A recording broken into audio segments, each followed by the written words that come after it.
Hi and welcome to Reseller News. My name is Rich Pasini. Today is December 23rd, 2019. Thank you for tuning in. I just want to start off by saying thank you to all the new subscribers who recently subscribed to my channel. It is greatly appreciated. I hope you like the content and come back for more. Today I got some windows open up. I want to try to keep this as short as possible. I know you guys are busy and I do appreciate you taking the time out of your busy day to check out my videos. So without any further ado, let's get right to it. Okay, for those who are new to my channel, I do not read everything verbatim. I will give you the URLs to where I got the information from, and the rest is up to you if you like to pick up where I left off. The first story, well, let me give you the URL first. For the next, let's see, I think it's, let me get my mouse move over here. 1, 2, 3, 4, 5. For the next 5 windows are going to be from the same website, so I'm going to repeat it once, and we'll leave it at that. So it's www.ecommercebytes.com. And before I get started going any further with this here, as I always refer people to go directly to the website for the simple reason is there's active hyperlinks on there. And in order to check out those active hyperlinks, you need to go to the site.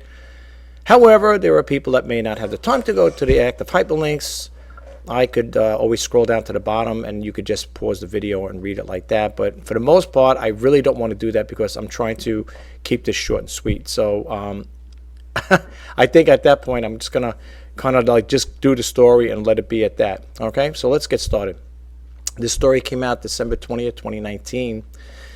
It's extra step required when reporting eBay sales to IRS. Interesting. eBay sent a notice to sellers advising them an extra step required when reporting sales to the IRS.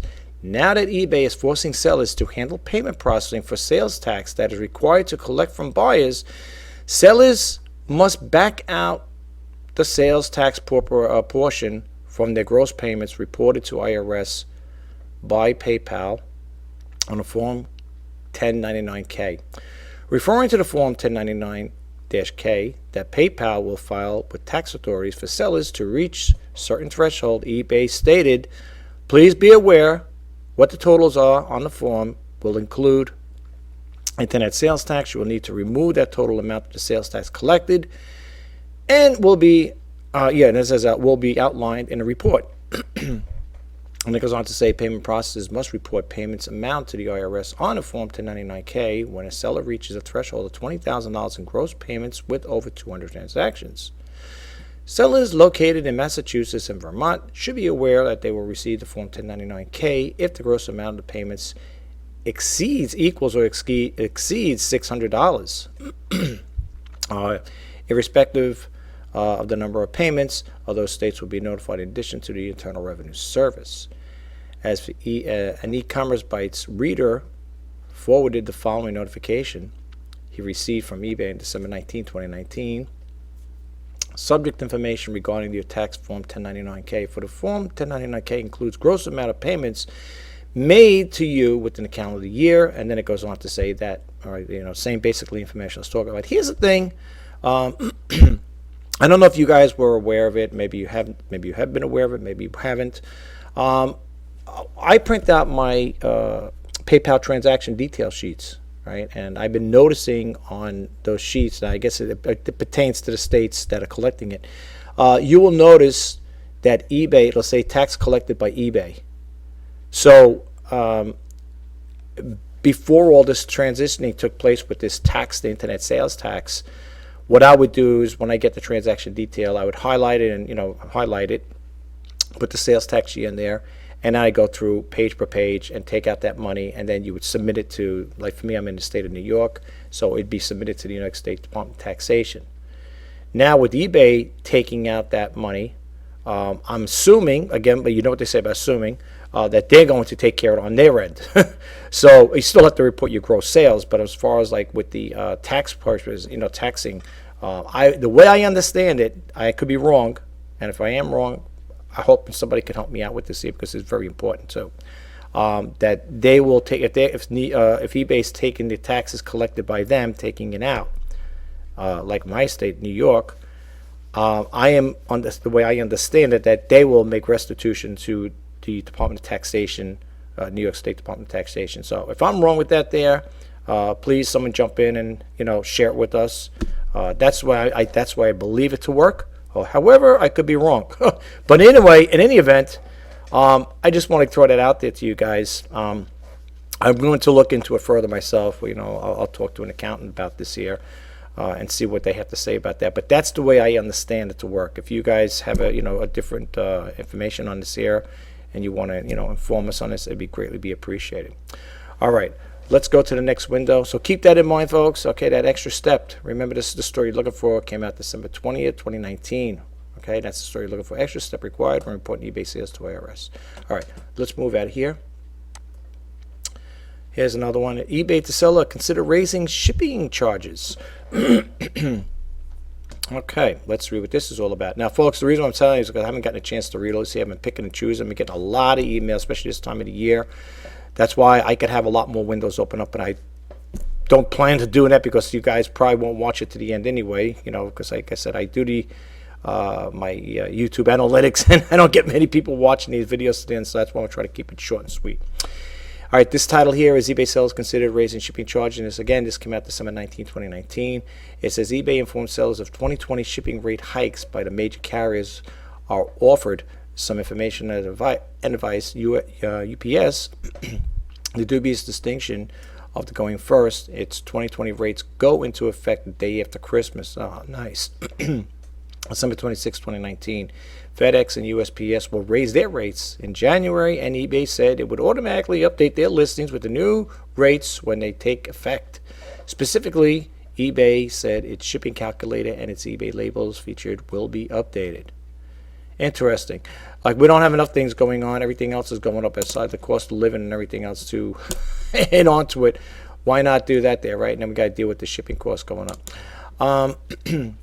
All right, again, I'm not going to get too much into this. There's not too much to read. However, if you go to the bottom, usually you will get the comments left by other eBay buyers and sellers. And if you get a chance, you could read them, but I'm not going to scroll way to the bottom. Like I said, folks, I don't want to take too much of your time. So, yeah, that's the story you're looking for. Let's move right along. Last-minute email marketing from eBay and Etsy. This story came out December 22nd, 2019. It says at midday on Sunday, 3 days before Christmas, I received emails from eBay and Etsy urging last-minute shopping. I didn't see how it was possible to get items delivered in time for Christmas unless the item were digital goods or were sold by sellers very close to me offering expedited shipping, or even it seemed risky. Etsy emails stated 7 unique last-minute gifts, and inside it said, "There's still time, you got this. Cross everyone off your list with these creative lifesavers." I clicked on Shop Now and saw an array of physical products that would have to be shipped. I clicked on the item, and in the shipping and return section it said estimated delivery December 24th to the 30th. No good with that one. eBay's email stated time running out. Not for the perfect gift card. It's not, but instead, it's the last minute gifts. Finishing your shopping gift cards from eBay and more. Clicking it on, getting it done button linked to the page of gift cards for the sale on eBay that would be delivered via email. Okay, all right. So, yep, that goes out to all of us eBay and Etsy sellers. Anyway, let's go to the next one here, folks. All right, Amazon announces 2020 fees increases. Oof. All right. It's got to hurt. This came out December 20th, 2019. Amazon is increasing the cost of using its FBA fulfillment service by an average of 3%. Current FBA fees are detailed on this page on Seller Central. Now, again, that's what I was trying to tell you guys. If you want to read more into it, I'm not going to get too much into it.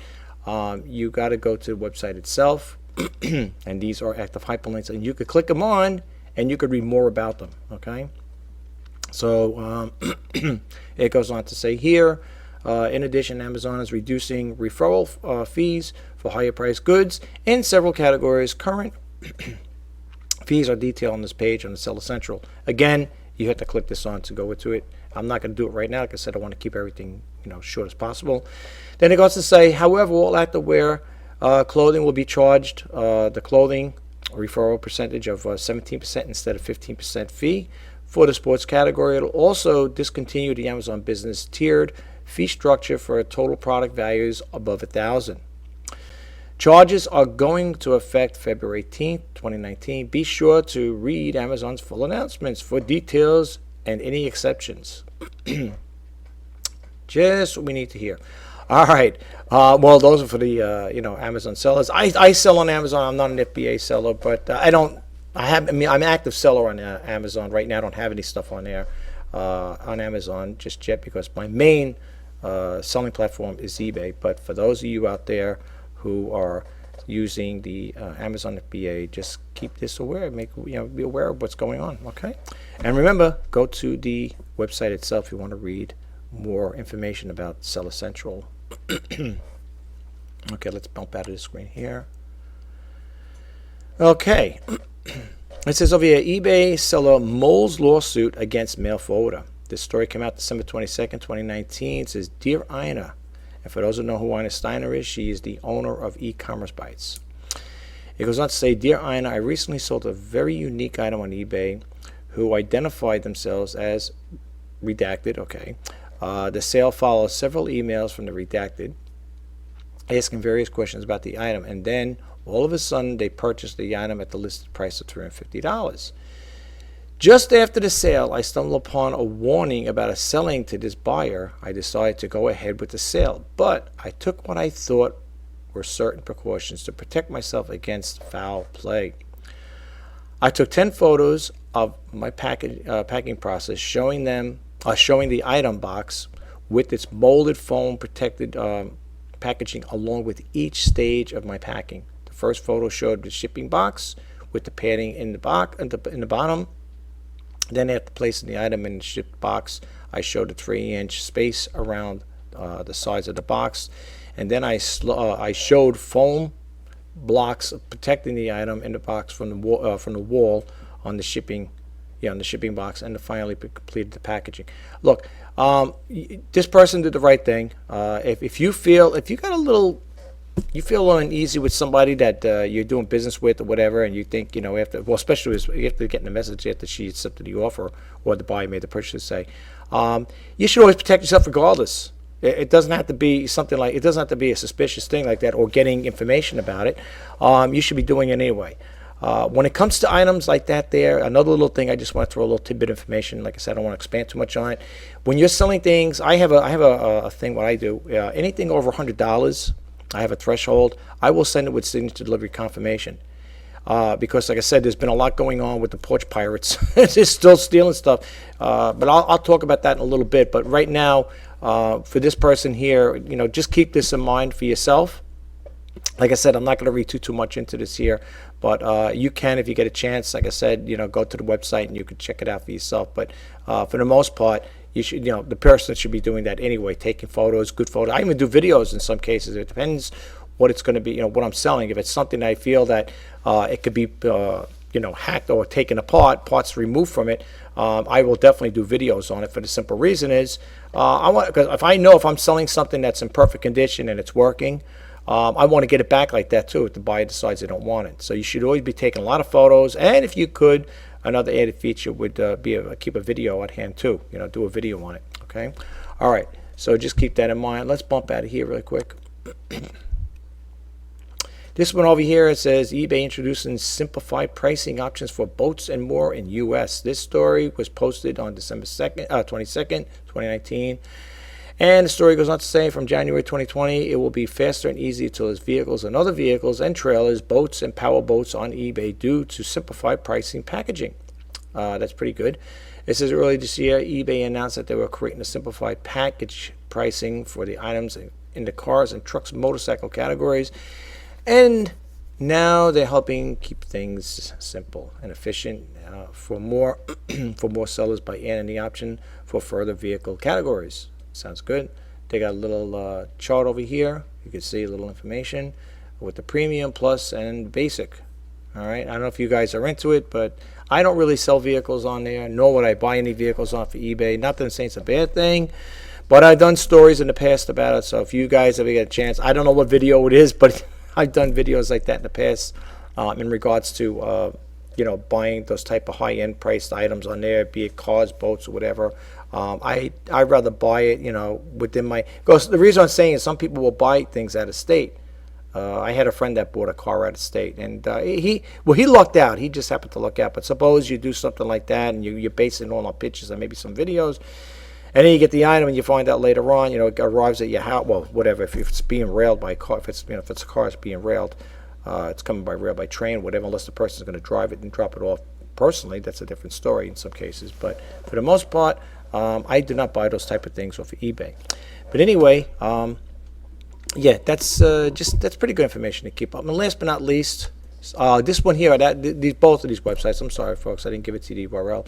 It's Tamebay, as you can see here, tamebay.com. Okay, this one here is eBay launch hub for female entrepreneurs in Central America. This story came out December 22nd, 2019. It says eBay has recently launched a Central America hub in a partnership with the International Trade Center to bring attention to the unique handcrafted goods from female entrepreneurs in Costa Rica, El Salvador, Guatemala, Honduras, Nicaragua, and Panama. Pretty cool. It says the hub provides a selection of handmade items, including jewelry, ceramics, leather, and wood products by Central American designers. Okay, and you can read more about this here by going there. Not much more to read. I know I could probably finish it up, but again, like I said, I got some other things I want to show you before I close out this video. Okay, so I'm going to bump out of the screen really quick, and then we're going to end this video. So please stick around. Okay, well, this time of the year is a very busy year for a lot of people. People go out and shop, buying gifts for their loved ones, and then again comes the porch pirates. This is not something new. It's not something too old. As you can see here, this story was published December 3rd, 2019. And the URL for this one here is CNBC.com. So it's www.cnbc.com. And for those out there who want to protect yourself from having your packages stolen off your porch, you might want to listen up and check this out. It says how to prevent porch pirates from stealing packages from your door according to police. Whoops, we don't want that there. I'm sorry, guys. It goes on to say thousands of packages are stolen from doorsteps, particularly during the holiday season. One local police department has some tips to prevent package theft. Amazon and Box Locks also offer solutions for making your packages delivered safe. So let's read a little into this here. It says, my local police department recently posted some holiday crime prevention tips to its website, which highlight, among other things, how to avoid having your packages stolen from your doorstep. And then it goes on to say, as delivery soar during the holiday season, packages left on the doorsteps are easy targets for criminals. The New York Times reported on Monday that up to 90,000 packages are stolen or lost daily in New York City. You might think of having a gadget like Amazon's Ring doorbell is enough to scare the burglars off, at least if you have a home with you could install one. But as I have found in my own town, people will run up to the doorsteps and steal the packages anyway. I was just about to do that there, talk about getting a Ring doorbell, a camera. But like I said again, it doesn't really matter in some cases because people are going to do it anyway. So then it goes here, unless you share that video with the police department itself, subject to controversy, it's not enough to actually prevent further theft. So it goes on to say here, I had never seen any of these around in my area here, these Amazon drop-off box or whatever. But here's what it goes on to say really quick. It says how to prevent holiday package theft. According to my police department, here's a website. No, here's what you should do. Here's what you should do. I say, have your package delivered to your work. Have your package delivered to a home or a relative or a friend that you know will be home. Have your package held at their local post office for pickup. Take advantage of the ship to store option for many stores offer. Amazon offers a locker feature that allows you to pick up your packages from a secure location. Request that your package have a signature confirmation upon delivery. This is one of my favorite ones right here. I don't really like the idea of having a lock feature. I don't know if you people are aware of that, where you set up a thing with Amazon and they, I think, provide a camera and a door lock and stuff like that, and that allows the carrier to drop the package off, open your door, and drop the package off in your house. Me personally, I don't want nobody entering my premises without me being there. So for me, that's a no-no. But on the other hand, I think the safest and best way to go right now is to use this signature confirmation delivery. Okay, and then the other one is you could ask your carrier to place the package in the area out of plain view. All right. Now, I heard things like that there in the past when people would deliver packages, whether via the UPS or FedEx, where they would tell a FedEx driver to maybe drop it off in the backyard or whatever, in the back porch or whatever. You know, it's like they'll say out of sight, out of mind. But here's the story I want to share with you. I heard in my local news where now the this sounds crazy, unless I don't think it was a joke. It was actually on a newscast. The porch pirates are following the FedEx and UPS drivers, dropping the packages off at the house, at people's house, and then they would, take them from there, take them off the porch from there. It's kind of crazy, but that's the thing that's going on. That's what I heard. I don't know how true it is, but this is what I heard. That they were actually following the UPS and FedEx guys around, and when they drop the packages off, they go over there and they steal them. So, I think the best bet is to, if you're going to want to be safe and sound, have a signature delivery confirmation with your items. If you're going to, if you're a seller and you're going to send it to a buyer, I know it might be an inconvenience for the buyer, but that's only if they're not home. But for the most part, I think they, if I'm not mistaken, I think the Postal Service will make so many attempts and then they send it back to the shipper, to their sender or something along that line. That's how I would do it with items. If I'm going to send out items, high-priced items, I don't do it with all that stuff I sell, to be honest with you. But on the higher-priced items, I will, send it with signature delivery confirmation. Be it electronics, jewelry, watches, laptops, whatever it is, those will, and I will put them in my description. This item will be shipped with delivery, signature delivery confirmation. It gives me a little peace of mind, and I know it gives the buyer a little peace of mind as well. And then it goes on to say here, there are other options not mentioned by the police that are worth considering. Amazon Key, for example, now offers in-garage, car trunk delivery. Oh, okay, I never heard that one. That's something new, which might be more convenient for people who don't want to sign up for Amazon's in-home key delivery service, okay? Then again, you have to be comfortable with delivery person entering the garage or your home to drop off a package. And I'll be honest with you, that is not for me. This maybe. Okay, maybe I would be interested with this, the box lock, but like I said again, I'm not really crazy about, people coming into my house. Then it goes on to say further, finally, another company called Box Locks offers a variety of smart padlocks that work compatible with the boxes. The delivery people can put the packages in the box and lock whatever. And has a mobile app on iOS or Android that can open the lockbox for you and let you track your package deliveries from UPS and FedEx, USPS, and Amazon Prime. Delivery drivers can use the lock's built-in scanner to scan the packages and unlock the box if it's expected delivery that's addressed to you. If it's not, the box won't open. That's a pretty good thing. Now, this is a video. I'm not going to play it, like I said again, even though it's a minute and 58 seconds long. You guys could check it out. That's why you always give you the URL as to where you get the information from, or where I get the information from as well. But anyway, keep this in mind, folks. It's something to look into. I've been hearing about these stories, and that's why I want to share with you doing a reseller news, that story there kind of put me in place to share this information with you. So I hope it's somewhat helpful. Okay, on that note, we are going to close this video out. Well, that concludes this video. I hope you found the information helpful. And if you did, please don't forget to hit that subscribe button, like, comment, and share. And if you want to be updated to when I post out new videos, please hit that bell notification icon. My name is Rich Pasini. You're watching Reseller News for December 23rd, 2019. I want to say again, thank you to all the new subscribers who recently subscribed to my channel. It is greatly appreciated. I do hope you like the content and come back for more. Until next time, bye-bye for now.